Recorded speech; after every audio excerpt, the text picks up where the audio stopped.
Spurs have two potential superstars at the club if platformed correctly, and I think against Brentford, Xavi Simons and Kudus looked so much better because of how they were used. In comparison to the rest of the games this season, there was so much more fluidity and freedom allowed to those two players. You saw Xavi Simons in his preferred number 10 role, but he didn't just stay in that position. He was constantly on the move, roaming around to pick the ball up where he could affect the game. Now, at times this season, we've seen Xavi drop deep and try and progress the ball, but there's been nothing really ahead of him because those wingers have been stuck out wide. But in this game, there was so much more movement, especially from Kudus, where Xavi was able to pick it up deeper and actually have a forward pass to play. Kudus was not stuck just on the right flank this game for once, and this meant instead of constantly receiving the ball from his fullback with his back to goal, he was able to receive on much nicer angles for him to then turn and play forwards. You constantly saw him popping up in the centre of the pitch rather than just stuck on that same spot outright, and I'm someone who loves when Kudus is able to isolate his fullback, but I think he offers so much more if he's able to come more central at times. A lot of people have complained that he's a bit too head down at times and misses options that are ahead of him, but I think if you allow him to come more central, then he's going to get used to getting his head up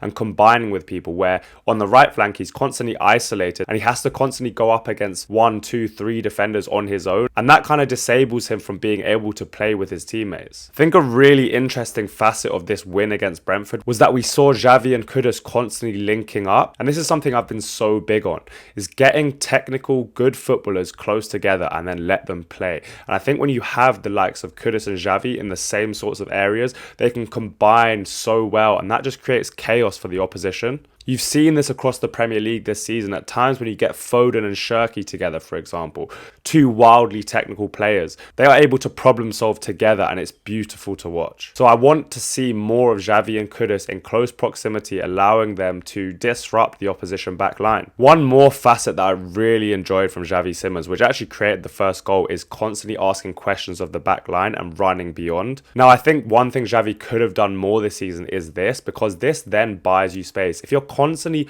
making that run in behind, especially against Brentford where their centre-back's pushing up really tight on him, if Xavi makes a few runs in behind, then that asks questions of that marker and he's going to step off a little bit because he's scared of that run in behind, which then affords him more space in the 10 area for him to do the things that he loves to do and create. And I think early on in games this is so important to test the back line, because that makes them drop off that 1-2 yards. Even if Xavi's best capabilities isn't running in behind, just doing that once or twice really helps him for the rest of the game. Hopefully we see this freedom for our best players going forward, because I think it makes so much of a difference to allow them to be free and problem solve and create in the attacking third rather than being stuck in their position and we look rigid and we don't flow very